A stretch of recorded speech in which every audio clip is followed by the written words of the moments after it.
una moglie bella, ti giuro è bella assai, ma già passato guai, è sorda che già fa. Io parlo, grido forte, ma che lei non mi sente e non capisce niente, ma fa pazza a me. Se le cercano prese cognac, ci credete? Che la piglia per mala parola, ci pensate? Se le cerca una tazza di latte, che le scende a mancate boatte. Se le riga ma rifaccio pazzi, che la piglia si mette a lucca. Ma scalzone, cretino, sporcone, tu che gesti indecente vuoi fare? Ma papà, papà, ma papà, papà, ma papà che posso campare? Con una moglie che è sorda e cretino mi spara alle 7 domani mattina.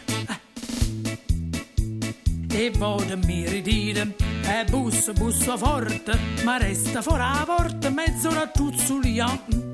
Io levo campanile e in questa settimana ci metto una campana, sino come già fa. L'altro giorno parlando di pranzo, mi credete? Si decise per pasta e fagioli, ci pensate? E vabbè, disse lei sarà fatta, ma che vuoi per secondo piatto? Di ricetta mi voglio e pizza, che la piglia risponde Pasqua. Son tua moglie, tu sei il padrone, ma sorride e mi viene a abbracciare. Ma papà, papà, ma papà, papà, ma papà che posso campare? Con una moglie che è sorda e cretino mi spara alle 7 domani mattina.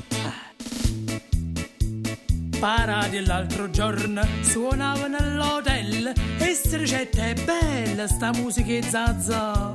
Al tempo della guerra tutto è bombardamento, non ha sentito niente, e che felicità. Se le dico il tuo far non mi garba, mi credete? Che la porto un pennello per la barba, ci pensate? Se le dico mi serve un dottore, che le scena mi chiamo pittore. Se le dico ma rivoglio all'essa, quella scema cretina mi dà una cosa che non le ho chiesto e per forza me l'ha già pigliata.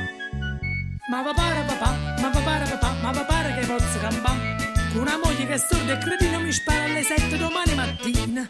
Ma papà, papà, ma papà, papà, ma papà che posso campare? Con una moglie dal timpanaturio mi spara a novembre dell'anno 21. Ma papà, papà, ma papà, papà, ma papà che posso campare? Con sta sorda che gira per casa mi spara alle 7 a settimana che trasa. Ma papà, papà, ma papà, papà, ma papà che posso campare?